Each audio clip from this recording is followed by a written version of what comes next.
তো এখনো কিন্তু আমি ভ্যান চালাই। যখন আসলে আমরা এসব ২.৫ বছর হলো যে অনার্স শেষ করলাম এখন।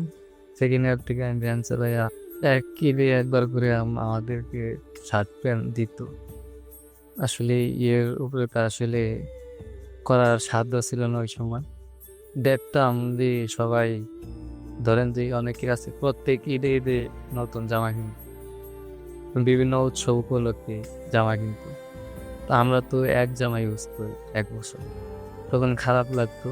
যখন ক্লাস 9-এ পড়ি তখন আমার স্কুলের স্যার বলতেছিল এরকম যে আমরা স্কুল শেষ হইলে রাত্রে আপনার কোচিং হবে, সেখানে ফি দিত ১,০০০ টাকা। আমাকে স্যার বললো যে আসলে তুই তো ১,০০০ টাকা দেওয়ার সামর্থ্য রাখিস, তাহলে তুই সায়েন্স নিবি? এরকম আমাকে মানে ই করলো, অপমান করলো। এমন হইতো যে আমরা আসলে পরীক্ষার ৬ মাস আগে বই কিনতাম। আমার আব্বু অসুস্থ, আমার আম্মু অসুস্থ, ভাই আছে, একটা ভাই ছিল, তা সে আপনার মারা গেছে, তার ছেলে মেয়ে আছে, বউ আছে।